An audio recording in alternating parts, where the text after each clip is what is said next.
আসসালামু আলাইকুম এভরিওয়ান। ইউরোপে উচ্চশিক্ষা ও স্কলারশিপ নিয়ে নতুন ভিডিওতে আপনাদের সকলকে স্বাগতম জানাচ্ছি। আমি এহসান সানি। ইউরোপে যখনই উচ্চশিক্ষার প্রশ্ন আসে আপনাদের কাছে পছন্দের দেশগুলো হলো জার্মানি, ফ্রান্স, ইতালি বা নেদারল্যান্ডস।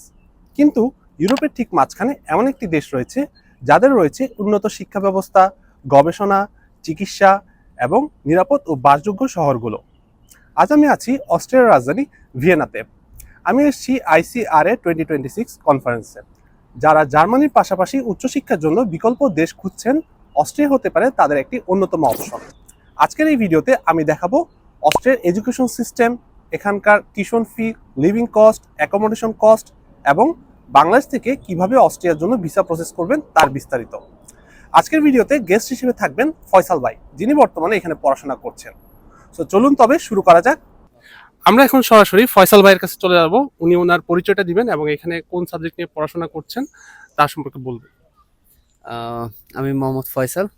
আমি বাংলাদেশে Bangladesh university of business and technology CSC department থেকে গ্র্যাজুয়েট। এরপরে আমি হায়ার স্টাডিজের জন্য বিভিন্ন জায়গায় চিন্তা করি কোথায় অ্যাপ্লাই করব। এরপরে আমি অস্ট্রিয়া চুজ করি। অস্ট্রিয়াতে আমি আর্টিফিশিয়াল ইন্টেলিজেন্স নিয়ে স্টাডি করছি। Johns Kepler's university, JQ Linz, এটার একটা ক্যাম্পাস আছে ভিয়েনায়। সো আমি ভিয়েনা ক্যাম্পাসে স্টাডি করি। আচ্ছা, স্টুডেন্টদের কাছে প্রায় প্রশ্ন থাকে যে জার্মানির পরপরই সেকেন্ড অপশন হচ্ছে অস্ট্রিয়া। সো আমাদের গেস্ট আমাদের আজকে বলবেন যে কোন কোন ইউনিভার্সিটিগুলোতে সাধারণত টার্গেট করা উচিত এবং কোন কোন ইউনিভার্সিটিগুলোতে অ্যাডমিশন রিকোয়ারমেন্ট কেমন হয় তা আমরা তার কাছ থেকে জানার চেষ্টা করব। বেসিকলি এখানে টপ র্যাঙ্ক ইউনিভার্সিটি সবগুলোই। অ্যাপ্লাইড সায়েন্স ইউনিভার্সিটি কয়েকটা আছে, বাট ওইগুলাতে দেখা গেছে যে র্যাঙ্কিং নাই। আর ইউনিভার্সিটি বলতে ইনসবুক আছে, ইউনিভার্সিটি অফ ইনসবুক, ওটা অনেক ভালো একটা ইউনিভার্সিটি। লোকেশন হিসাবেও ভালো, জব অ্যাভেলেবেল আছে, প্লাস ওয়ার্ল্ড র্যাঙ্কিংয়ে অনেক হাই। এরপরে সর্বপ্রথম ভিয়েনার টার্গেট করা উচিত, কারণ হচ্ছে ভিয়েনা হচ্ছে ক্যাপিটাল অ্যান্ড ভিয়েনাতে বেশ কয়েকটা ইউনিভার্সিটি আছে। সেটা হচ্ছে university of Vienna, technical university of Vienna. So এই ইউনিভার্সিটিগুলা বেসিকলি ওয়ার্ল্ড র্যাঙ্কিংয়ে অনেক হাই। তো এইখানে প্রোফাইলটা অনেক ভালো হইতে হয় স্টুডেন্টের অ্যাডমিশন পাওয়ার জন্য। আইএলটিএস কেমন থাকা লাগে? এখানে CGPA 80% মার্ক লাগবে ব্যাচেলার্স থেকে, বা 3.5 অ্যাবভ। আর আইএলস হচ্ছে 6.5, নট লেস দেন 6। কিছু কিছু ইউনিভার্সিটি এখন রিকমেন্ড চেঞ্জ করতেছে ফ্রিকুয়েন্টলি, সেটা হচ্ছে আইএলস এ 7 চাচ্ছে, আর 3.5 অ্যাবভ CGPA মাস্ট লাগবেই, এটাই, বা 80% লাগে। আচ্ছা, সো আমরা রিকোয়ারমেন্ট সম্পর্কে জানার চেষ্টা করলাম। এরপর আমরা জানার চেষ্টা করব কোন কোন সিটিগুলো চুজ করা উচিত স্টুডেন্টদের জন্য। ভিয়েনার পাশাপাশি আর কোন কোন সিটিতে স্টুডেন্টদের জন্য অপরচুনিটি আছে, বিশেষ করে ইউনিভার্সিটির র্যাঙ্কিং, জব অপরচুনিটি এসব দিক বিবেচনা করে উনি এখন আমাদের সিটি সম্পর্কে বলবেন। প্রথম প্রায়োরিটিতেই ভিয়েনা আসে, যেহেতু ক্যাপিটাল। এখানে বেসিকলি জব অপরচুনিটিসটা মোটামুটি ভালোই আছে। 1-2 মাসের সময়ের ভিতরে সবাই জব ম্যানেজ করে ফেলে। সামারে যারা আসে তারা এই ক্ষেত্রে আগে থাকে, কারণ সামারে যারা আসে তারা এসে 1 মাসের ভিতরেই জব পেয়ে যায়। কারণ কয়টা ইনটেক সাধারণত 2টা ইনটেক হয়ে থাকে, উইন্টার ইনটেক, সামার ইনটেক। ইনটেকগুলো কখন থেকে শুরু হয়? ইনটেকগুলো হচ্ছে অক্টোবর ফার্স্ট থেকে হচ্ছে সেপ্টেম্বর সামার উইন্টার ইনটেক, আর সামার ইনটেকটা মার্চের 1 তারিখ থেকে শুরু হয়। আচ্ছা, দুইটা ইনটেকে কি স্টুডেন্ট অ্যাডমিশন সমপরিমাণ হয় নাকি দুইটা একটাতে ইন বেশি একটাতে কম? দুইটা ইনটেকেই সমপরিমাণ এনরোল হয়, স্টুডেন্ট আসতে পারে, আচ্ছা, এটা নিয়ে সমস্যা হয় না। আর হচ্ছে ভিয়েনার পরে যে সিটিটা আসে সেটা হচ্ছে ইন্সবুক, according to job, university ranking, study quality সেটা। এরপরে আসে লিঞ্চ, according to job, quality, study. যে JQ লিঞ্চ আমার মনে হয় যে এইখানে সব ইউনিভার্সিটি থেকে খুবই সুন্দর ক্যাম্পাস, ওইটা খুবই দারুণ ক্যাম্পাস, গ্রিন অনেক, মানে খুবই অ্যাটমসফিয়ারটা অনেক জোস। আচ্ছা, সাবজেক্টগুলো সম্পর্কে বলবেন। কোন কোন ধরনের সাবজেক্টে সাধারণত অপরচুনিটি ভালো এখানে? স্টেম সাবজেক্ট, অ্যাকাউন্টিং এর সাবজেক্ট, বিজনেসের সাবজেক্ট, সোশ্যাল সায়েন্সের সাবজেক্ট, কোনগুলোতে অপরচুনিটি বেশি ভালো বলে আপনার মনে হয়? বেসিকলি অস্ট্রিয়াতে আমার যেটা মনে হয় স্টেম সাবজেক্টগুলো সবচেয়ে বেশি। IT, computer science, artificial intelligence, এই সাবজেক্টগুলো অনেক বেশি স্টুডেন্ট আসতে পারে। কম্পিউটার সায়েন্সের অনেক বেশি স্টুডেন্ট আসে। এরপরে হচ্ছে তিপুলির কিছু সাবজেক্ট আছে, মেকানিক্যালের কয়েকটা সাবজেক্ট আছে। তো এইগুলা বেসিক্যালি এখানে বেশি চলে, কারণ এখানের জব অপরচুনিটিস গুলো ওরকম লেভেলেরই।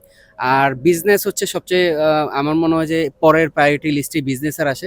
বিজনেসে যারা ইকোনমিক্স এদের এটা ভালো, কারণ ডাটা অ্যানালিস্ট এগুলো যদি তারা করতে পারে, আয়ত্ত করতে পারে, আর প্রোগ্রামিং এগুলো যদি তারা জানে ভালোভাবে, ডাটা অ্যানালিস্ট হইতে পারে, তাহলে সেক্ষেত্রে ডাটা অ্যানালিস্টের জবও অনেক ভালো আছে। আচ্ছা, আমরা এখন সাবজেক্ট সম্পর্কে জানলাম, সিটি সম্পর্কে জানলাম এবং অ্যাডমিশন রিকোয়ারমেন্ট সম্পর্কেও জানলাম। এবার আমরা জানার চেষ্টা করব স্টুডেন্টদের জব অপরচুনিটি নিয়ে, অর্থাৎ এখানে স্টুডেন্টদের লিভিং কস্ট কেমন, স্টুডেন্টদের পার্ট টাইম জব করে কি পরিমাণ ইনকাম হয় এবং তা দিয়ে তারা লিভিং কস্ট বিয়ার করতে পারে কিনা। আরেকটা বিষয় আমাদের মিসিং ছিল, সেটা হচ্ছে টিউশন ফির ব্যাপারেও উনি আমাদের শেয়ার করবেন। এখানে আমাদের কান্ট্রি বাংলাদেশিদের জন্য টিউশন ফিস নাই, যেটা 24 ইউরোর মতো দিতে হয় স্টুডেন্ট ইউনিয়ন ফি। আমরা প্রতি সেমিস্টারে 24 ইউরো করে দেই, আর কোনো টিউশন ফিস নাই। আর এটা একটা বড় অ্যাডভান্টেজ অস্ট্রিয়াতে স্টাডি করার, যে আপনার মেন্টালি প্রেশার থাকে না টিউশন ফিস নিয়ে। আর পার্ট টাইম জব, এখানে একজন স্টুডেন্ট যদি পার্ট টাইম জব করে 20 ঘন্টা উইকলি, সামারে ফুল টাইম করতে পারে 3 মাস। আর হচ্ছে এমনি পার্ট টাইম করলে 900 ইউরোর মতো সে পাবে, যেটা হচ্ছে এএমএস থেকে, মানে গভর্নমেন্ট থেকে এটা প্রদত্ত। এটা 900 ইউরো আপনি মাসে পাবেনই। 900 ইউরোর ভিতরে আপনার লিভিং কস্ট হচ্ছে, এখানে আমরা যেরকম শেয়ারে থাকি 250 ইউরো করে দেই শেয়ার বাসায়। তো 250 ইউরো আপনার এই খরচ যাবে, এর ভিতরে আপনার আনুষঙ্গিক খাওয়া দাওয়া সব মিলিয়ে, হ্যাঁ, ট্রান্সপোর্টেশন, হেলথ ইন্স্যুরেন্স কোম্পানি থেকে বেয়ার করে, যখন আপনি জব পাবেন কোম্পানি থেকে দিয়ে দিবে। তো আপনার হেলথ ইন্স্যুরেন্স আসে না, যদি জব না থাকে তখন আপনাকে হেলথ ইন্স্যুরেন্স হচ্ছে 76 ইউরো করে দিতে হবে মাসে। আর হচ্ছে ট্রান্সপোর্টেশন হচ্ছে শুধু ভিয়ানা যদি চান সেক্ষেত্রে 44 ইউরো মাসে এই খরচ। আর খাওয়া দাওয়া 60-70 ইউরো। ওভারঅল একটা সামারি করলে কত দাঁড়ায়? 350, 350, 400, 400 থেকে 500। 400 হাইস্ট, এর বেশি যায় না, কারণ 250 হচ্ছে ম্যাক্স রেঞ্জ এখানে, মানে সবাই 250-এর ভিতরেই থাকার চেষ্টা করে স্টুডেন্টরা। আর হচ্ছে 250 যদি হয়, আর এখানে শুধু হেলথ ইন্স্যুরেন্স আর ভিয়েনাতে এই রেঞ্জটা বললেন, অন্য সিটিগুলোতে কেমন এই সম্পর্কে অন্য- আপনার ধারণা আছে? হ্যাঁ, অন্য সিটিগুলোতে ড্রম বেসিক্যালি ড্রম বেশি থাকে, বাট রেঞ্জ সব জায়গায় 250-এর মতোই রেঞ্জ থাকে আর কি। আচ্ছা। ইন্সবুকে একটু বেশি, 300 হতে পারে ইন্সবুকে, কারণ ইন্সবুক হচ্ছে ট্যুরিস্ট স্পট, ওখানে বাসার খুবই সংকট। সো ওইখানটায় একটু রেঞ্জ বেশি হতে পারে, but others country say same। আচ্ছা, আমরা এখন লিভিং কস্ট সম্পর্কে জানলাম, আমরা অ্যাকোমোডেশন সম্পর্কে জানলাম, টিউশন ফি সম্পর্কে জানলাম। এবার আমরা জানবো কিভাবে অ্যাপ্লাই করতে হয় এবং প্রসেসটা কি, তারপরে প্রসেসগুলো কি হবে, তা আমরা ওনার কাছ থেকে জানার চেষ্টা করব। জি, এখন আমরা যখন আসছি রিকোয়ারমেন্টস একটু ডিফারেন্ট ছিল। এখন বাংলাদেশে তো এমবাসি নেই, না, তাহলে কোথায় যেতে হয়? বাংলাদেশে যেহেতু অস্ট্রিয়ান এম্বাসি নেই, আমাদেরকে নিউ দিল্লিতে যে ফাইল সাবমিট করতে হয়। সো এর আগে ডকুমেন্টস লিগ্যালাইজেশনের একটা প্রসেস থাকে, আগের একটা প্রসেস ছিল, এখন নতুন প্রসেস হচ্ছে। সেটা হচ্ছে আপনাকে বেসিক্যালি ডকুমেন্ট রিকগনাইজ করতে হবে যে আপনার ডকুমেন্টসটা অথেন্টিক কিনা। ডকুমেন্ট ভেরিফিকেশন করতে হলে একটা প্রসেস আছে, তখন ফার্স্ট এমবাসিতে জমা দিতে হয় সার্টিফিকেট। হ্যাঁ, এম্বাসিতে জমা দিতে হয়। আপনি প্রথমে যেটা করবেন, সার্টিফিকেটগুলো আমাদের যে অ্যাপোস্টেল সিস্টেম আছে, এইটা করার পরে আপনাকে আবার এম্বাসিতে অ্যাপোস্টেল অনলাইন হওয়ার পরে, অ্যাকসেপ্ট হওয়ার পরে আবার মিনিস্ট্রিতে যেতে হবে, যে বলতে হবে অস্ট্রিয়ার লিগ্যালাইজেশনের জন্য আমার ম্যানুয়াল ভেরিফিকেশনও লাগবে। তো আগের যে প্রসেসটা ম্যানুয়াল ভেরিফিকেশন, ওইটাও সিল দিয়ে দিতে হবে, কারণ অ্যাপোস্টেল অস্ট্রিয়া অ্যাকসেপ্ট করে না। এটা টাইমলাইনটা কতদিন লাগে সাধারণত ভেরিফিকেশন? এখন 4 মাসের মতো, 3 মাসের মতো সময় লাগে, আগে 6 মাস লাগতো। তাহলে প্রথমে একজন স্টুডেন্টকে অ্যাপোস্টাইল করতে হবে, এরপর হচ্ছে অস্ট্রিয়ার এমবাসি নয়াদিল্লিতে তার ডকুমেন্টগুলো সাবমিট করতে হ্যাঁ, হবে। এটার প্রসেসটা আমি বলি। প্রথমে হচ্ছে অস্ট্রিয়া অ্যাপোস্টল করার পরে অস্ট্রিয়ান কনসুলেট আছে, সেটা হচ্ছে যমুনা ফিউচার পার্কের অপোজিটে, ওইখানে যে ডকুমেন্ট সাবমিট করতে হয়। এরপরে ওইখান থেকে ডকুমেন্টসগুলো বিএফএস এ আসে, বিএফএস থেকে একজন লোক আপনার বাসায় যাবে ভেরিফিকেশনের জন্য। আপনার বাসায় গিয়ে আপনার ফ্যামিলি মেম্বার্স আপনার বাসা দেখবে, প্লাস আপনার আরো 2জন মেম্বার্স লাগবে, আশেপাশের 2জন, তাদের থেকে স্টেটমেন্ট নিবে। নেওয়ার পরে আপনার ইউনিভার্সিটিতে চলে যাবে উনি, ওই বাসা থেকে ইউনিভার্সিটি গিয়ে ডকুমেন্টস ভেরিফিকেশন করে এই একটা রিপোর্ট আপনার সার্টিফিকেট সহ ওরা নিউ দিল্লিতে পাঠায়। নিউ দিল্লিতে পাঠানোর পরে লিগ্যালাইজড হয়ে এরপরে আবার কনসুলেটে আসার পরে আপনাকে ফোন দিবে, এই ভেরিফিকেশন এখানে আপনার ডকুমেন্টস ভেরিফিকেশন ডান। এরপরে আসবে আপনি ইউনিভার্সিটিতে অ্যাপ্লাই করবেন। এখন ভেরিফিকেশনটা ইউনিভার্সিটিতে অ্যাপ্লাইয়ের আগে করতে হয়। আচ্ছা, বুঝতে পেরেছি। এখন খরচটা কেমন পড়তে পারে? ভেরিফিকেশনের খরচ হচ্ছে 70,000 টাকার মতো বাংলাদেশি টাকা। আচ্ছা। আহ, আর হচ্ছে এরপরে আসে হচ্ছে ইউনিভার্সিটি অ্যাপ্লাই করবেন। এখন নতুন রুলস রেগুলেশন যেটা হয়েছে, ইউনিভার্সিটিতে অ্যাপ্লাই করার আগে আপনাকে বিএফএস এ যেয়ে একটা টেস্ট দিতে হবে, যেটা টেস্ট হচ্ছে ম্যাথমেটিক্যাল, ফিজিক্স, কেমিস্ট্রি, এইগুলা, যার ইংলিশ। ডিপার্টমেন্টাল সাবজেক্ট হ্যাঁ, অনুযায়ী। ওই অনুসারে আপনার কিছু ওরা টেস্ট নিবে। যদি ওই টেস্টে আপনি উত্তীর্ণ হন, ওরা রিপোর্ট পাঠাবে ইউনিভার্সিটিকে। এরপরে আপনি ইউনিভার্সিটিতে অ্যাপ্লাই করবেন। অ্যাপ্লাই করার পরে আপনি অফার লেটার পাবেন। অফার লেটার পাওয়ার পরে আপনাকে যেটা করতে হবে, ওই অফার লেটারটা নিয়ে নিউ দিল্লিতে একটা মেল করতে হবে, আমার অ্যাপয়েন্টমেন্ট দিলে দরকার, আমি এখানে অ্যাডমিশন পেয়েছি। আচ্ছা, এখানে একটু ইন্টারাপ্ট করছি যে অস্ট্রিয়ার জন্য কিছু ইউনিভার্সিটির র্যাঙ্কিং আছে, ক্লাস এ, ক্লাস বি, ক্লাস সি, এটা সম্পর্কে যদি কিছু বলতেন। জি, এখন অস্ট্রিয়াতে নিউ রুলস রেগুলেশন সবকিছুই, কারণ ওরা অনেক বেশি স্টুডেন্ট হওয়াতে ওরা এগুলো ইমপ্লিমেন্ট করছে। সেক্ষেত্রে সেকশন 1, সেকশন 2 ইউনিভার্সিটি ওরা ডিভাইড করে দিছে। সেকশন 1 ইউনিভার্সিটিগুলো হচ্ছে টপ র্যাঙ্ক ইউনিভার্সিটি যেগুলো আছে বাংলাদেশে।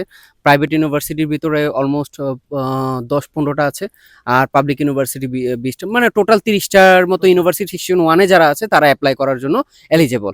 এটা আর আপনি বাকিরা অ্যাপ্লাই করতে পারবে। বারেকিরা অ্যাপ্লাই করতে পারবে যদি মাস্টার্স 2 বছরের থাকে সেকশন 1 ইউনিভার্সিটি থেকে, ব্যাচেলার্স প্লাস মাস্টার্স 2 বছর ফ্রম দ্য সেকশন 1 ইউনিভার্সিটি। এটা যদি হয় সেক্ষেত্রে সে এলিজেবল এখানে মাস্টার্স অ্যাপ্লাই করার জন্য। আচ্ছা, সেকশন 1 এর লিস্টটা কোথায় পাবে? এটা কি অস্ট্রিয়ান এম্বাসিতেই তাদের সে দেওয়া থাকে? এই সেকশন ইটা সে যদি চায়, সেটা অস্ট্রিয়া, স্টাডি ইন অস্ট্রিয়া, এরকম কিছু গ্রুপ আছে, সেই গ্রুপগুলোতে সে যদি অ্যাড হয় সেক্ষেত্রে সে পেয়ে যাবে, বা অনলাইনে যদি দেয় সেকশন ওয়াইজ যে সেকশনটা, সেটাও পেয়ে যাবে। কারণ এই সেকশন লিস্টটা হচ্ছে অস্ট্রেলিয়া যেই লিস্ট করেছে, বাংলাদেশ ইউনিভার্সিটিগুলোকে ডিভাইড করেছে, ওই লিস্টেই এরা ফলো করে। আচ্ছা, সো সেখানেও অনলাইনেও যদি লেখে যে section 1-2 university list, so in Australia, এটা পেলেও সে ধারণা পেয়ে যাবে কোন ইউনিভার্সিটিগুলো। আচ্ছা, এখন আমরা ভিসা প্রসেসিং স্টেপগুলোতে চলে যাব। ধরে নিলাম আপনি হচ্ছেন আপনার ডকুমেন্ট ভেরিফিকেশন করে ফেলেছেন, ইউনিভার্সিটিতে অ্যাপ্লাই করে ফেলেছেন, এরপর অফার লেটারও পেয়ে গিয়েছেন। এখন হচ্ছে আপনার এম্বাসি প্রসেস ফলো করা, অর্থাৎ এম্বাসিতে ইমেল করা, যেহেতু উনি আমাদের সাথে শেয়ার করলেন যে এম্বাসিতে ইমেল করতে হবে। এখন আমরা ধাপে ধাপে জানবো এম্বাসিতে প্রসেসগুলো কি। এর পাশাপাশি আমরা আরো জানার চেষ্টা করব স্কলারশিপ কোনো অপরচুনিটিস আছে কিনা অস্ট্রিয়াতে। প্রথমে বলে দেই স্কলারশিপের বিষয়টা। এখানে স্কলারশিপ এরকম তেমন নাই। রিজন হচ্ছে আপনি টিউশন ফিস দিতে হচ্ছে না, কিন্তু অস্ট্রিয়ান গভর্নমেন্ট স্কলারশিপ আছে কিছু। সে জি, ওইডির যেটা আছে, ওই স্কলারশিপে আপনি অ্যাপ্লাই করতে পারেন, খুবই কম্পিটিটিভ। যদি আপনি পান সেক্ষেত্রে লিভিং কস্টগুলো 900 ইউরোর মতো আপনাকে দিবে মান্থলি। এটাই, যেহেতু টিউশন ফিস নাই। কোনো স্কলারশিপ আছে? ইউনিভার্সিটি বেস কোনো স্কলারশিপ নাই। আচ্ছা, এখন আপনি অফার লেটার পাওয়ার পরে আপনার ফার্স্ট কাজ হবে আপনার অ্যাপয়েন্টমেন্ট নেওয়া নিউ দিল্লিতে অস্ট্রিয়ান এম্বাসিতে। আপনি মেল করবেন অফার লেটার দিয়ে, পাসপোর্ট দিয়ে, তখন আপনাকে তারা একটা ডেট দিবে, যে এই তারিখে আপনার অ্যাপয়েন্টমেন্ট, সেটা মেল করার পরেই দিবে। এখানে কোনো পোর্টাল নাই ডেট নেওয়ার জন্য, ওরা যে ডেট দিবে সেটাই। এরপরে আপনি এর ভিতরে যখন কি ডকুমেন্টস সাধারণত রেডি করতে হয় অফার জি, লেটারের পাশাপাশি? প্রথমে অ্যাপয়েন্টমেন্ট নেওয়ার পরে আপনার এখন লাগবে ইন্ডিয়ান এম্বাসির জন্য ভিসা, প্লাস আপনার যে ডকুমেন্টসগুলো লাগবে সেটা হচ্ছে ফাইন্যান্সিয়াল ক্যাপাবিলিটি, আপনার ব্যাংক স্টেটমেন্ট লাগবে, সলভেন্সি লাগবে, সেটা হচ্ছে অলমোস্ট বাংলাদেশি টাকা 22 লাখ থেকে 23 লাখ টাকা হলেই হবে কত করে দেখাতে হয়? Per month. এখানে 700-800 এরকম একটা রেঞ্জ আছে। তো এখন ডিপেন্ড করে, বাট আমরা সবাই বাংলাদেশে চাই যে একটু বেশি দেখাতে, তো 23 লাখ হইলে মোটামুটি একটা 19,000 20,000 ইউরো এরকমও। আচ্ছা, তাহলে লিভিং কস্ট দেখাতে হবে, এরপর হচ্ছে অ্যাকোমোডেশন দেখাতে জি, হবে। লিভিং কস্ট দেখানোর পরে অ্যাকোমোডেশন, এখানে অ্যাকোমোডেশন কন্ট্যাক্ট পেপার লাগে, ওটা ছাড়া আপনাকে ভিসা দিবে না।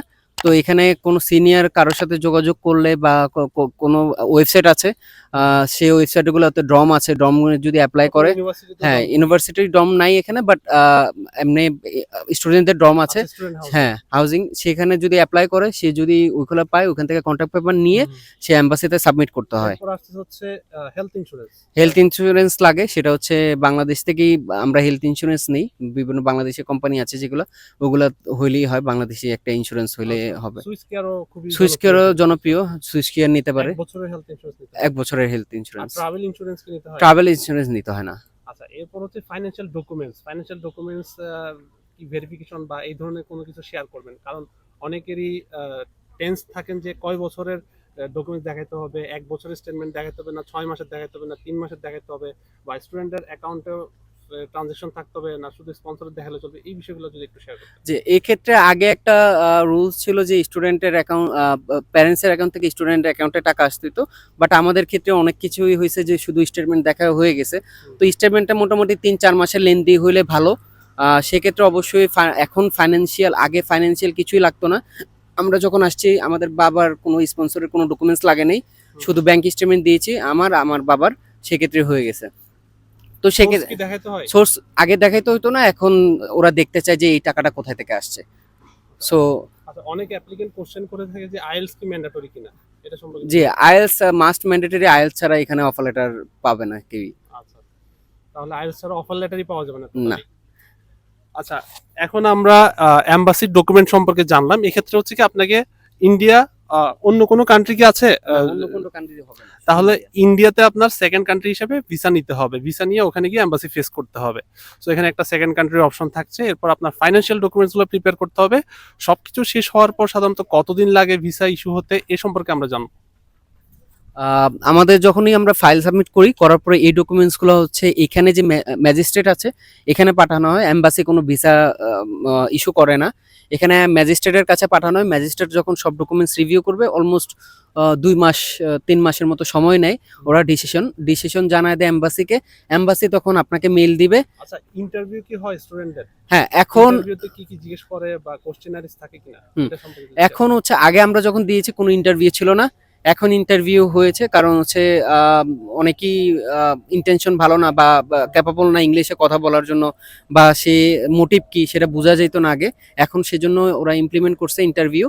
অবশ্যই ইন্টারভিউ নেয়, সেক্ষেত্রে অবশ্যই আপনার পরিচয়, আপনি কেন স্টাডি করতে চাচ্ছেন, কেন এই ইউনিভার্সিটি চুজ করেছেন, কেন এই সিটি চুজ করেছেন, আপনার মোটিভ কি, আফটার স্টাডি কি করবেন, এটা আপনার স্পন্সর কি করে, আপনি কিভাবে স্পন্সর ম্যানেজ করছেন, আপনার প্যারেন্টস কি করে, এই রিলেটেড কোশ্চেনগুলো করে। জি, এগুলো জিজ্ঞেস করে বেশিরভাগই। ওভারঅল আমরা ধরে নিলাম 3 থেকে 4 মাস সময় লাগে। সময় লাগে, জি। সো আমরা ভিসা নুয়ান্সগুলো জেনে নিলাম, ডকুমেন্টেশন প্রসিডিওর জেনে নিলাম, এমবাসি ফেস কিভাবে করতে হয় এই সম্পর্কে জানলাম। এখন আমরা জানবো অস্ট্রিয়াতে এডুকেশন সিস্টেমটা কেমন। যেহেতু উনি পড়াশোনা করছেন, এখানে কি পড়াশোনার চাপ বেশি না কম, এই সম্পর্কে আমরা জানার চেষ্টা করব। অস্ট্রিয়াতে পড়াশোনাটা আমার মনে হয় যে top notch study, and most of the আমার কাছে যেটা মনে হয় যে ওরা থিওরিটিক্যাল বেশি ইনফোর্স করে, অ্যান্ড দেন ল্যাব ফ্যাসিলিটিস আছে, বাট কোলাবোরেশন অনেক বেশি, ইন্ডাস্ট্রির সাথে কোলাবোরেশন থাকে। সেক্ষেত্রে অনেক সময় ইন্ডাস্ট্রিয়াল যে ট্যুরগুলো হয় সেগুলোও তারা দেওয়ার ট্রাই করে। এক্ষেত্রে আপনাকে একটা স্টুডেন্টের মাস্ট বি অস্ট্রিয়া চিন্তা করলে মোটিভ রাখতে হবে যে ওনাকে স্টাডি করতে হবে। উইকলি অ্যাটলিস্ট 4 ডেজ আপনাকে ক্লাস করতে হবে, প্লাস ওই দিনটাই আপনার পড়াশোনা শেষ করতে হবে। ক্লাস টাইম কেমন থাকে সকাল থেকে বিকাল পর্যন্ত? ক্লাস টাইমটা 4 ঘন্টা 3 ঘন্টা থাকে, মোটামুটি 4 দিনের মতো ক্লাস থাকে। সেক্ষেত্রে আপনার সাবজেক্টের উপর ডিপেন্ড করে আপনি কটা সাবজেক্ট নিয়েছেন, সেই ওয়াইজ আপনি ভাগ করে নেবেন যে আপনি কত ইসিটিএস নিয়ে আপনি কয়টা সাবজেক্ট নিয়ে আপনি নিজেকে কমপ্লিট করতে পারবেন। সেক্ষেত্রে স্টাডি প্রেশারটা অনেক হাই থাকে, সেজন্য আপনি শুধু পার্ট টাইম জবই করতে হবে 20 ঘন্টা করে, স্টাডি কন্টিনিউ করতে হবে। কারণ এখানে স্টাডি লেভেলটা হার্ড। সো আপনি যদি চিন্তা করেন বেশি জব করবেন কিন্তু পড়াশোনা কম করবেন, সেক্ষেত্রে পাস করাটাই অনেক টাফ হয়ে যাবে। তো আমরা এখানকার এডুকেশন কারিকুলাম সম্পর্কে জানলাম। আমরা অনেকেই জানি এখানে ল্যাঙ্গুয়েজ জার্মান, এবং এরা হচ্ছে এডুকেশন কারিকুলামে জার্মান কারিকুলাম ফলো করে থাকে।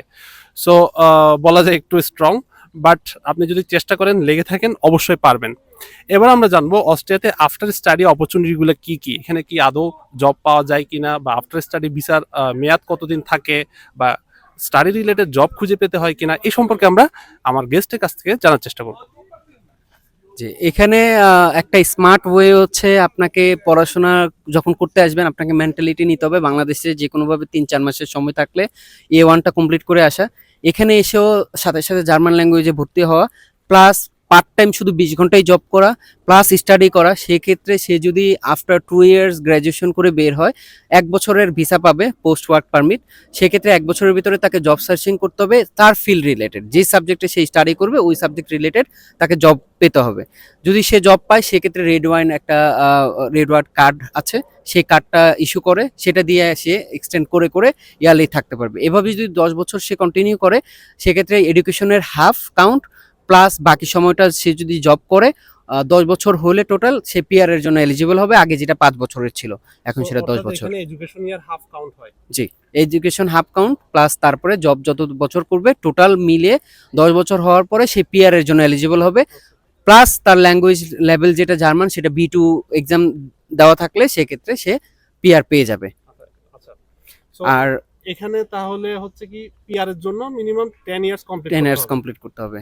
আর আফটার গ্র্যাজুয়েশন এখানে যদি সে জব ফিল্ডে পেতে চায়, এখানে জব অপরচুনিটিস আছে, অনেক বেশি জব ভ্যাকেন্সিও আছে, বাট সেই ক্ষেত্রে যেটা করতে হবে তাকে অ্যাটলিস্ট জার্মান B1 লাগবে। এই জন্য একটা স্মার্ট মুভ হচ্ছে এখানে এসেও সাথে সাথে কোনো জার্মান ল্যাঙ্গুয়েজে কোর্সে রানিং হওয়া, প্লাস তাকে 20 ঘন্টাই জব করা, কারণ 20 ঘন্টা ইজ এনাফ। আপনাকে 900 ইউরোর মতো আপনি পাবেন, সেই 900 ইউরো দিয়ে আপনি থাকা খাওয়া করেও বাংলাদেশেও টাকা পাঠাইতে পারবেন। সেক্ষেত্রে এখানে প্রেশার নাই, যেহেতু টিউশন ফিস নাই। জাস্ট যেটা করতে হবে জার্মান ল্যাঙ্গুয়েজ শেখা, স্টাডি করা, পার্ট টাইম 20 ঘন্টা জব করা, তাহলে 2 বছর পরে সে জার্মান লেভেলও ল্যাঙ্গুয়েজও হয়ে যাবে, সে বের হয়ে সাথে সাথে জব পেয়ে যাবে। সো আমরা বুঝতে পারলাম এখানে আপনাকে ব্যালেন্স করে চলতে হবে, অর্থাৎ পড়াশোনা, পার্ট টাইম জব এবং ক্যারিয়ার ডেভেলপমেন্ট সবকিছু ব্যালেন্স করে চলতে হবে, এবং আপনি যে সাবজেক্ট নিয়ে পড়তে আসছেন, যে টপিক নিয়ে পড়তে আসছেন, ওই রিলিভেন্ট স্কিলগুলো আপনাকে গেইন করতে হবে। এর পাশাপাশি আপনাকে ল্যাঙ্গুয়েজ বা কমিউনিকেশন স্কিলও ডেভেলপ করতে হবে। তো আমরা সর্বশেষ কোশ্চেন করব আমার গেস্টের কাছ থেকে, যে আপনাদের স্টুডেন্টদের প্রতি বা অ্যাপ্লিকেন্টদের প্রতি ওনার কোনো সাজেশন বা মোটিভেশনমূলক কথাবার্তা আছে কিনা, বা অনেকেরই ফ্রাস্ট্রেশন থাকে বাইরে আসার পর, উনি চাইলে ফ্র্যাঙ্কলি শেয়ার করতে পারেন। ফ্রাস্ট্রেশন থাকলে এটাও শেয়ার করতে পারেন, পাশাপাশি মোটিভেশন থাকলে মোটিভেশনও দিতে পারেন। এখানে বেসিকলি যেই সিচুয়েশনটা আমার মনে করি, ভিয়েনার স্টুডেন্ট কমিউনিটি আছে, আমরা সেখানে অলমোস্ট 300 স্টুডেন্টের মতো আছি। এই কমিউনিটিটা ছোট বাট খুবই ফ্রেন্ডলি, খুবই ভালো। সেক্ষেত্রে আপনার আসার পরে লনলি লাগে না, কারণ হচ্ছে এখানে সবাই ফ্রেন্ডলি, অনেক এনভায়রনমেন্ট অনেক বেশি আমরা অ্যাটাচ। দেখা গেছে যে যে এনভায়রনমেন্ট থাকে, একাকিত্ব থাকার বিষয়টা থাকে না, যেহেতু আমাদের ফ্যামিলি নাই। বাট আপনার ফ্রেন্ড সার্কেল বা এই যে যারা স্টুডেন্ট আছে এটার একটা সার্কেল হয়ে যায়। আমরা যে বাসায় থাকি সবাই আমরা বাংলাদেশেই থাকি, সেক্ষেত্রে শেয়ার করার মতো ভালো জিনিস হয়। আর সর্বোপরি যদি অস্ট্রিয়া অ্যাকচুয়ালি স্টাডি করার মোটিভ থাকে, আমি মনে করি গুড ডেস্টিনেশনস, যেহেতু কনস শেয়ার করবেন কিনা, অসুবিধা হ্যাঁ শেয়ার করলে ভালো হয়, তাহলে স্টুডেন্টরা ঠিকঠাকভাবে প্রিপারেশন নিয়ে আসতে পারবে। হ্যাঁ, অসুবিধা একটাই জিনিস, আপনাকে ফাইন্যান্সিয়ালি একটু অন্য সিটিতে আসলে আপনাকে ধরে নিতে হবে, 4 মাসের মতো আপনাকে বসে থাকতে হবে, আপনার বাসা থেকে ওই এক্সপেন্সেসটা নিয়ে আসতে হবে। এখানে পার্ট টাইম জব পাইতে উইন্টারে কোনো জব থাকে না, সামারে জব ওপেনিং হয়, সেক্ষেত্রে সামারে জবের অপরচুনিটিস বেড়ে যায়। সেক্ষেত্রে ওই 4 মাসের একটা গ্যাপ থেকে যায়, যারা উইন্টারে আসে তারা একটু প্রবলেমে থাকে যে জব পায় না, একটু মেন্টালি থাকে। আর সবচেয়ে বড় হচ্ছে যে এখানে ল্যাঙ্গুয়েজ ব্যারিয়ারটা, আপনাকে জার্মান জানতেই হবে। আপনি জার্মান জানলে আপনার সবকিছু এখানে সহজ, জব অপরচুনিটি সহজ, কমিউনিকেশন করা সহজ। এখানে ইংলিশ তেমন একটা চলে না। সো আমরা নিজেরাও যে ওয়ার্ক প্লেস আছে ওইখান থেকে আমরা এখন জার্মান জানি বা শিখছি, বাট আমরা মনে করছি যে বাংলাদেশ থেকে শিখে আসলে ভালো হইতো। সো এটা একটা অনেক বেশি প্রবলেমস কনস আছে। আর হচ্ছে মোস্টলি যে কনস আমার মনে হয় যে 1 বছরের পোস্ট ওয়ার্ক পারমিট, এটা আপনাকে মাথায় রাখতে হবে। 1 বছর অনেক শর্ট সময়, আপনাকে জব ফাইন্ড করতে হবে, অ্যান্ড জার্মান ছাড়া আপনি একটা জব পাবেন না। জার্মান জানা থাকলেও আমাদের বাংলাদেশের জন্য আমরা লাস্ট স্টেজ। এর আগে যারা অ্যাপ্লিকেন্ট করবে, প্রথমে হচ্ছে সেনজেন কান্ট্রি যারা অ্যাপ্লাই করবে তাদের প্রায়োরিটি, এরপরে ইউরোপিয়ানদের প্রায়োরিটি, এরপরে হচ্ছে এশিয়ার ভিতরে যারা আছে অন্য কান্ট্রি আমরা বাদে, তারা, তারপরে ইন্ডিয়া, তারপরে পাকিস্তান, এরপরে আমরা বাংলাদেশ সবার লাস্টে অ্যাপ্লিকেশন গ্রান্ট হবে। তো আপনাকে বুঝতে হবে কম্পিটিশনে আমরা সবার লাস্টে, সেক্ষেত্রে আপনাকে জার্মান যদি আপনি জানেন সবার আগে আপনি প্রায়োরিটি পাবেন। আচ্ছা, আমরা এখন ক্যারিয়ার ডেভেলপমেন্ট নিয়ে জানলাম আমাদের গেস্টের কাছ থেকে। এখানে আসলে যে কোনো দেশে আপনার ক্যারিয়ারটা সাস্টেন করাটা খুবই ডিফিকাল্ট যদি না আপনি প্রপারলি স্কিলড না হন। সো এই কারণে আমরা সবসময় স্টুডেন্টদের মোটিভেট করি যে আপনারা যাতে ঠিকমতো পড়াশোনাটা করেন এবং স্কিল ডেভেলপমেন্ট করেন। তো স্কিল ডেভেলপমেন্ট করলে সিজিপিএ ঠিক রাখলে দেখা যায় কি আপনি কোথাও না কোথাও অপরচুনিটি পাচ্ছেন। আপনি যদি আপনার ফিল্ড রিলেটেড জবও না পান, অ্যাটলিস্ট কোনো একটা রিসার্চ ইঞ্জিনিয়ার বা পিএইচডিতেও ল্যান্ড করতে পারছেন। সো ধন্যবাদ আমার গেস্টকে আজকের ভিডিওতে আমার সাথে উপস্থিত থাকার জন্য। দেখা হবে পরবর্তীতে অন্য কোনো নতুন টপিক নিয়ে, নতুন কোনো দেশে বা নতুন কোনো সিটিতে। আশা করি আজকের এই ভিডিওটি আপনাদের জন্য অনেক হেল্পফুল হয়েছে এবং এই কন্টেন্ট থেকে আপনারা যথেষ্ট রিসোর্স এবং ইনফরমেশন পেয়েছেন। সো আর দেরি না করে আপনার উচ্চশিক্ষার নতুন গন্তব্যের জন্য প্রস্তুতি শুরু করুন। দেখা হবে পরবর্তীতে অন্য কোনো নতুন ভিডিওতে। ততদিন পর্যন্ত ভালো থাকবেন, সুস্থ থাকবেন। আল্লাহ হাফেজ।